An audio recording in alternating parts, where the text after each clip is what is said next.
Nail! Alright, let's try doing that. Button keyboard is the greatest, I agree. Now, if you guys saw the link there I just posted, that's the list of all the ships that we have to go through.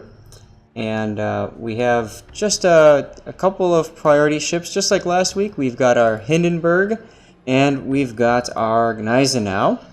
And then we'll get through those, and then we'll go where you guys take us. And then at the end of the last hour, we can definitely take a look at, talk about more ranked stuff. I think it's kind of fun doing that, actually. I really enjoyed last week doing that. We got through kind of 3-4 replays. I think it was 3 replays as we were talking. So that was kind of neat. So we'll do that again as well. Scheist is saying the tier 6 Farragut battle is a heroic battle that needs to be witnessed. Okay. Well, let's get started then. I'm going to pick the Gneisenau to start. That's the tier 7 battleship. We saw him last week struggling just a little bit to position himself, to do damage, that sort of thing. So let's see if he's improved a little bit. And then we'll go from there to the Hindenburg. The Hindenburg player is somebody who was very excited to see that we took the time to not only look at his replay, but also to broadcast it live on Twitch and later YouTube for everybody to see. And he was really excited to be featured, so that's kind of cool. Tier 7 Seal Clubbers. I agree, Blas. The Gneisenau, boy, that's one of my favorite ships. And look at this matchmaker. Top tier as well. So, Gneisenau, and we saw this last time. I think that this replay is going to take a while to load in. I'm not quite sure why that is. I'm wondering if that is the player's computer or internet connection that's causing the delay here. Clearly the game is recording, so my guess is it's the internet connection. It's just taking a long time to load the map. As you can see, the people are moving already. So my suggestion, first of all, geared to you, is if you're on a wireless connection, get wired if you can. If you can't do that, then find a way to strengthen your wireless signal. Very important that you have as little lag as possible when you play this game, of course. Any video game that requires an internet connection, less lag is good. If it's computer related, then consider changing your graphics settings and reduce those a bit. Look at how beautiful this ship is. We talked about her benefits before, the secondaries, the anti-air, the awesome turrets that sometimes just don't hit a damn thing you try to hit. The torpedoes, I mean, top speed, this ship's got it all, right? So let's go. Let's see how things work out this time. Again, top tier.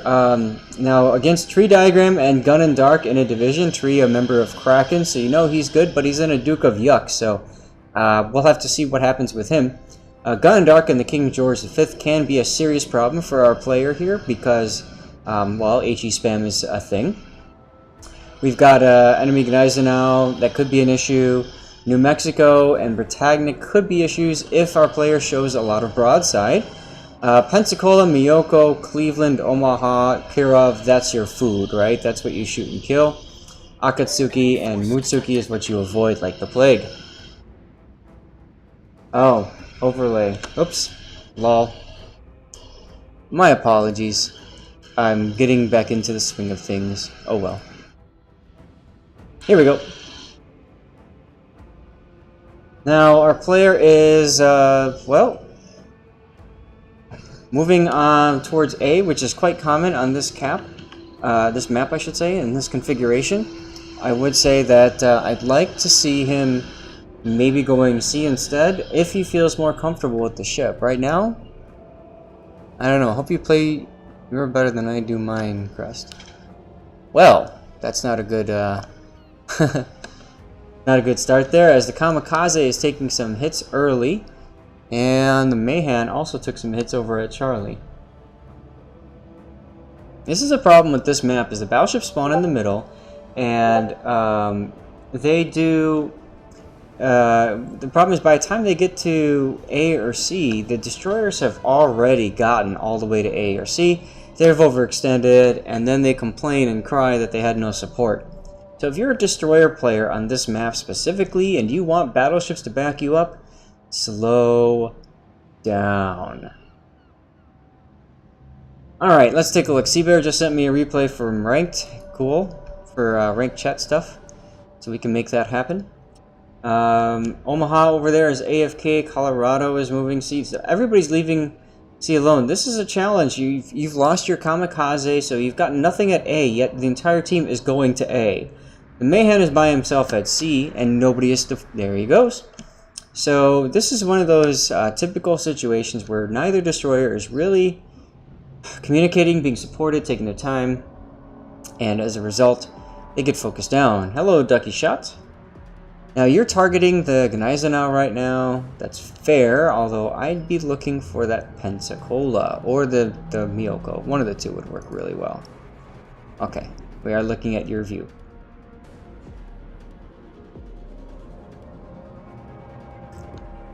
While we have a second, audio, things sound okay, music is not too loud, too quiet, that sort of thing.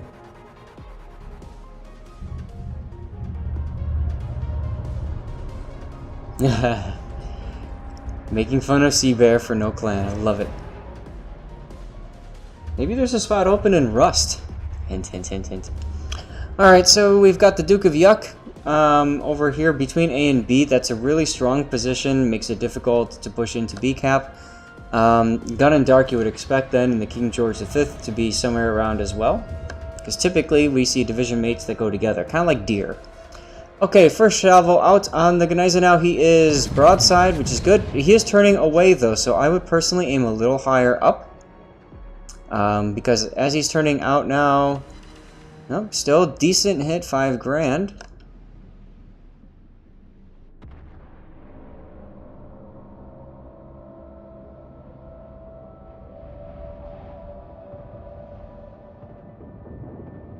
Now you have to be careful here. There's an awful lot of ships that are all huddled up over here.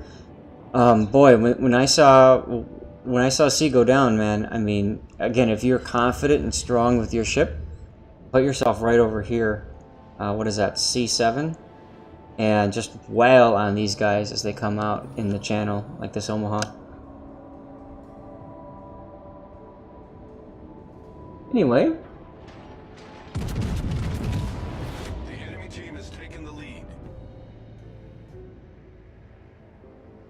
Omaha goes down, no surprise there. He was kind of overextended in B cap by himself. Pensacola's gotten out, very smart on his account there. There's your Pensacola.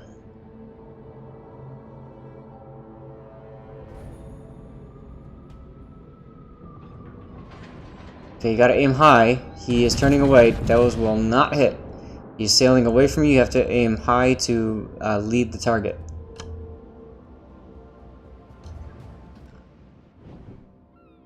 See? Did not hit. So, one comment would be to practice overall gunnery skills. And you can do that at lower tiers, of course. You could do it in co-op as well. But, you know, generally speaking, you want to make sure you can hit things. Also, that Pensacola is very low. I wouldn't concentrate your salvo at one exact spot. I would spread out, or maybe hold down the mouse button and move the mouse while it's shooting, trying to predict the possible path that he's going to turn. I do like that you are looking at the Akatsuki, but I don't know if those will hit. Maybe? Yay! Hey, there you go. Couple overpens. Good stuff. You're at the border, though. You're going to have to turn around. At this point, I would be doing this. I'd be looking this way. You want that rear gun to turn as early as possible. Plan out your decision. You know you're going to turn, so why keep your guns focused? There you go. Now you're starting to turn.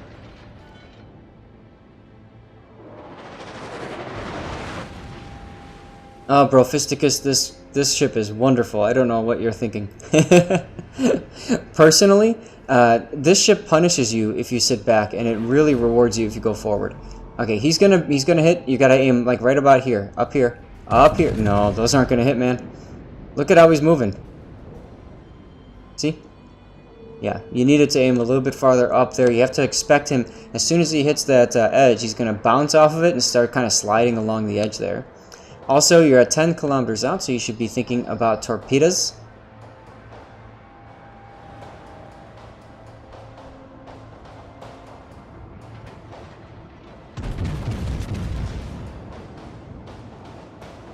Yeah, like Shai says, you know, it's built to brawl. We're not seeing any brawling occurring here, and you've already lost. So you did 8,468 damage. And that's it.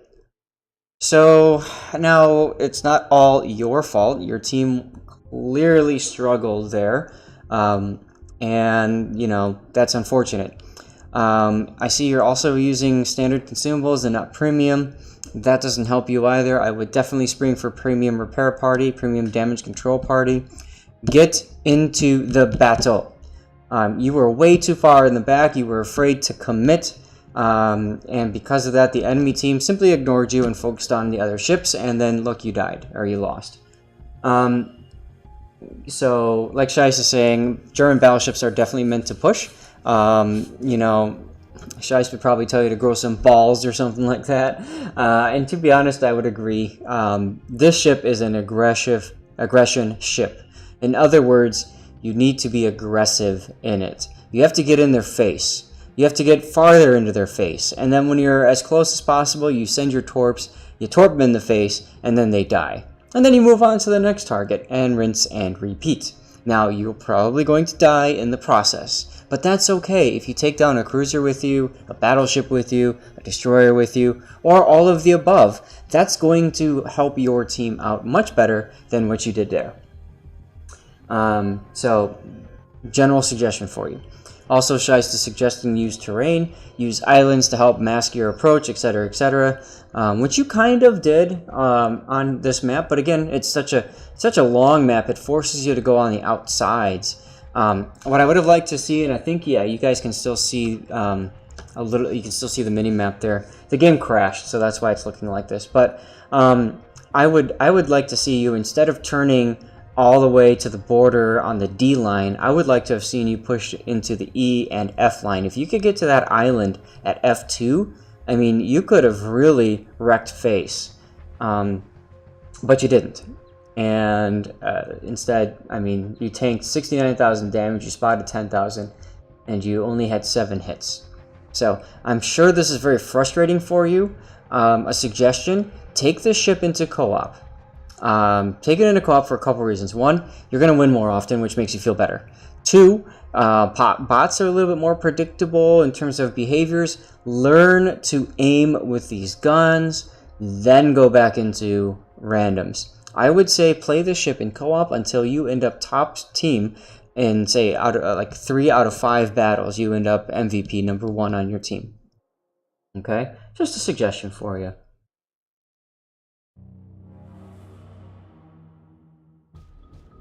And yes, bots can and do miss, but it's very rare, so keep that in mind. But I think it'll teach you also the merits of using repair parties and stuff like that. You didn't use a single consumable. You barely fired your guns. You didn't use your torps. You didn't use your secondaries. You had so much at your disposal, but nothing happened. Guys, anything else you would like to give to our player here?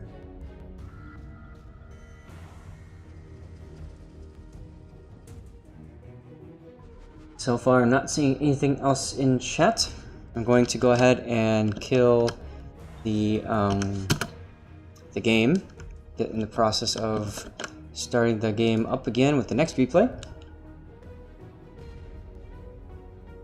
Ah, yes, that's a good point, Kebab. I think that's Kebab. It's hard to see. Yes, camo would be helpful too. Although, honestly, if you're going to go into co-op, you don't have to bother with camo. But I would agree otherwise. It would be very helpful to have some of that going. Alright, we're going to put up the Iron Bank of Zath. We're going to go into a Hindenburg.